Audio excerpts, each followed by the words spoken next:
are you feeling, Leader McConnell? Then you do it through a debate in Congress, not lawlessly by just implementing it. Our first investigation will be announced, but it's going to be covering on a thorough investigation into the John F. Kennedy assassination. This episode is called Old versus New. Welcome to the Doug TenNapel channel. I'm so glad you guys found me. And of course, you guys know, watch all the way to the end. Man, that just blows these videos out to everyone. Click a little like, even more people. Put a message down below. You put a comment down below. And it's like paying this channel money to put gasoline in the tank. Now it's my job to keep you interested, right? So we're gonna start with the old. That's gonna be Mitch McConnell. The new is going to be Paula Luna doing new X-Files, officially working for the government, looking at spaceships and UFOs and RFK, second shooters and all the space stuff. Now, Mitch McConnell, he is a serious thing of the past. This government is gone for good. Look at him getting into his car.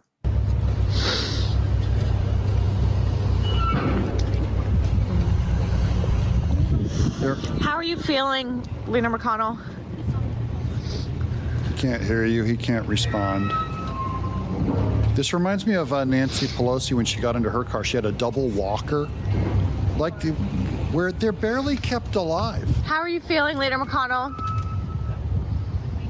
He can't answer you, lady. And he should be focusing on just getting in and out of the car. I mean, these people, so anyways, he can't represent anyone in this shape. I'm sorry. No, he's not conscious. Okay, next up, we have, speaking of also unconscious, here's Chuck Schumer. Us continue our fight in Central Africa. Hold on, he's doing all the Doge The BS. bottom line is simple. Everyone knows there's waste in government and should be cut, but Doge is using a meat axe. And they're cutting things that are efficient and effective. I was in Albany and Syracuse on Monday talking at community health centers. Many of them have had their funds cut temporarily. Some even hasn't been restored yet. And they're the most efficient healthcare providers around. Again, they're making their case for the efficient healthcare providers. Everyone knows that's not what Doge is cutting. That's not their goal. Doge's goal is not to stop healthcare. So this is a lie. This is a form of argument, guys, that people use all the time when we debate. You take just this minuscule point going like, they're trying to stop efficient healthcare, no, that literally is not what they're trying to do.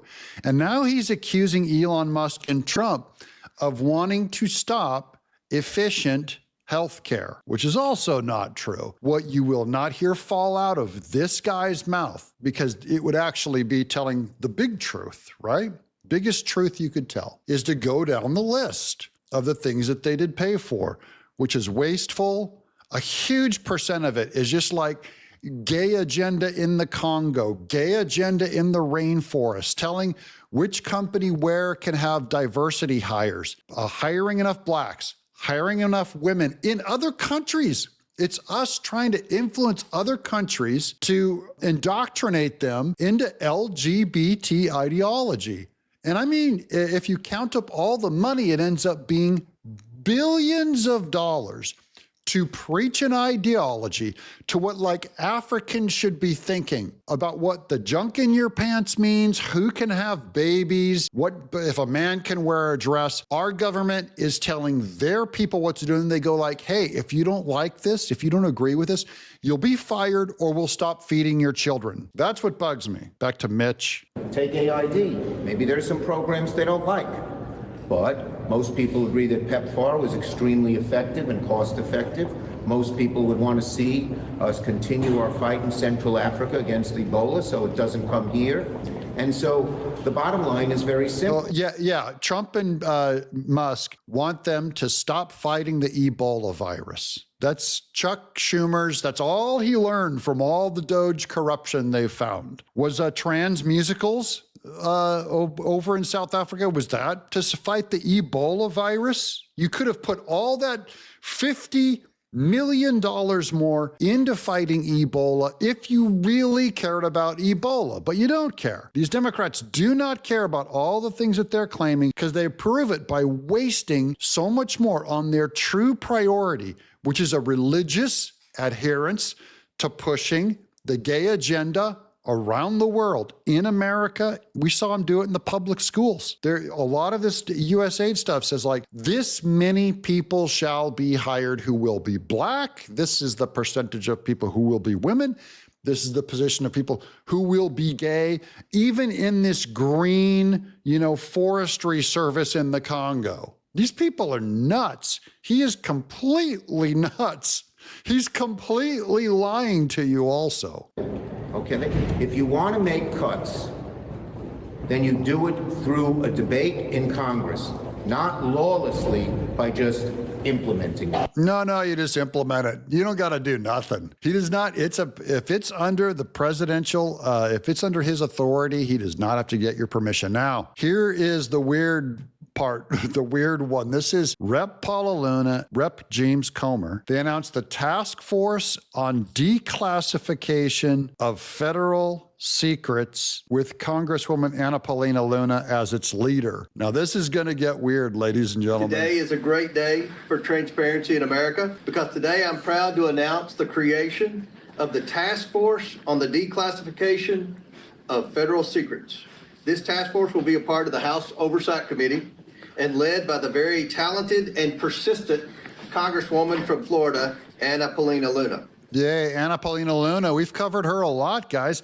This is like a real-life X-Files. They're going to crack open those cases and investigate. During her time on the Oversight Committee, Representative Luna is a sledgehammer against government secrecy. She is committed to throwing open the windows for the American people to allow the sunlight of truth shine on the federal government. I can think of no better person in Congress to lead this task force than Representative Luna. Last month, President Trump signed an executive order to begin the process to declassify information on the assassinations of JFK, RFK, and MLK. This task force serves to build on President Trump's actions. For far too long, the American people have had reasonable questions of what their government, which they fund every day, keeps hidden about certain issues. And for far too long, the federal government has not answered these questions. Okay, I'm going to interrupt real quick. We'll get right back to it. But what do you guys think? Let me know in the chat below. Which of the big conspiracies do you think have the government been lying to us about? They're going to look into these conspiracies. I don't like any of them. They're going to look into 9/11 to see if it was an inside job. I think that's bogus. They're going to look into UFOs, which I'm glad they're looking at all this. Don't get me wrong. Go look. I believe UFOs are bogus. The RFK assassination, that's RFK Jr.'s dad, and the JFK assassination, were they an inside job? Anna Paulina Luna says in this interview that she believes there were two shooters. Two shooters is a conspiracy, and that the government took them out for all these reasons or whatever. Again, I don't know about the JFK one, but that's at least the most plausible one out of all of these lunatic conspiracies. I don't think Martin Luther King Jr. was assassinated from someone on the inside on us. But they're going to look into all this stuff, expose it all, and then bring the information to you. Which ones do you think are legit of all these? Let's get back to it. This creates distrust in our institutions. That ends today.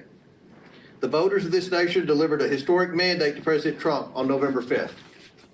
The keystone of that mandate was demanding increased transparency of their government and elected leaders, and the mandate of this task force is to acquire that transparency. We will open this up for a question from the media, but first I'd like to hand it over to my esteemed colleague and chairman of the new task force, Congresswoman Luna, for her remarks. When our founding fathers stood against tyranny, they did not merely oppose taxes. They defended the sacred idea of individual sovereignty. They declared that no government, agency, or title could infringe upon the freedoms of speech, religion.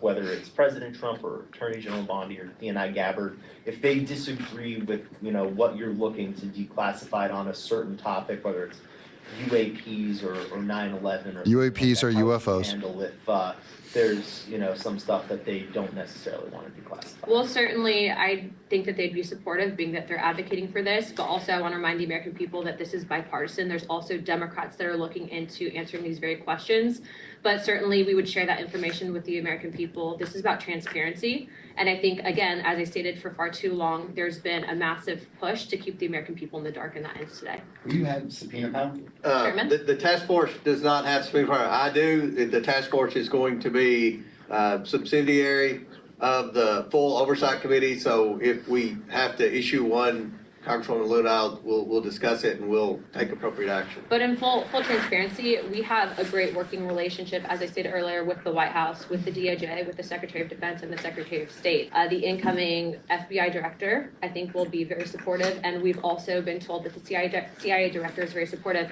To put it in perspective, I think that this issue transcends not just one administration, but multiple administrations, and it hasn't been until now that we've been able to get people actually in positions of power that will push for transparency. Now, if I find that different entities in the various intelligence agencies are stonewalling us, I'm going to make that known to the American people. But as of right now, we are cautiously optimistic. What's your priority list? Because Epstein, 9/11. Our first investigation will be announced, but it's going to be covering on a thorough investigation into the John F. Kennedy assassination. And I can tell you, based on what I've been seeing so far, the initial hearing that was actually held here in Congress was actually faulty in the single bullet theory. I believe that there were two shooters. You hear that? She just said she believes there were two shooters. And so they already, under Trump, they already released this. We're going to release the JFK assassination stuff. So they rolled it out. It was a single shooter theory. She says she believes it's false and that they lied to the American people. And we had the same thing under the UAP UFO thing, where they already addressed the people saying these are new videos that we're releasing, whatever. But they had whole sections of these investigations that they did not release to the public. And so now it's time. I mean, our JFK, it's long enough ago. They can just release absolutely everything they've got. There were things they were protecting in that investigation. I don't know why, but they were like, they did not want to go into a lot of detail. And I'm just going, look, it's been forever. All that Project UFO stuff from the 50s, 60s, 70s of Area 52, it is so old. You can release all of it now. I don't believe there's anything weird there. I don't think there's a conspiracy there. I don't think the reason why they're not releasing stuff is because there's a conspiracy. I've heard from people in the government that have said, I've seen what's there. It was Pompeo that said, I've seen what's in the JFK assassination. We don't want to give away informants and names of spies and stuff like that were in the field that are still alive today and need our protection. He said, I'm not willing to release that stuff. He goes, but that's all that there is just a few spy names and stuff like that. Not an internal U.S. government paying someone to shoot this guy over Bay of Pigs and communism and all that. Anyways, I'm interested in it. I think the other thing is for the conspiracy theorists out there, which there's a ton of them on the right and the left, conspiracy theorists. I first heard from people on the left that they believe 9/11 was an inside job. Then came the libertarians and all the Ron Paul and all the right-wing people saying 9/11 was the inside job. It's the Jews, it's the Rothschilds, it's the Bush and the Cheney and Halliburton blew up, which I just think is ridiculous. However, fine, go look. Show me your evidence and let's see. Because now they're going to have a file and show us everything. There's going to be nothing there about 9/11 being an inside job. The conspiracy theorists that believe in that are still going to believe it, even though there'll be no evidence for it. Same with UFOs. I don't think the UFOs are going to show one piece of hard evidence that we have a crashed plane and we're reverse engineering all the metals and all that stuff into our own aircraft. I don't believe there's one piece of hard evidence. I'm still not going to be convinced that UFOs exist. And the people who believe in UFOs out there are going to go, no, there's definitely space. And of course, now it's going to be Anna Paula Luna and James Comer, that they're in on it. They were paid off because they're too afraid for their lives. So they had to cover it all up. You know, I already know how all this stuff goes. What do you guys think? Which ones are legit? I'm Doug in exile. Ooh, UFOs, UAPs, interdimensional lizard Jews with the particle weather changing laser weapon.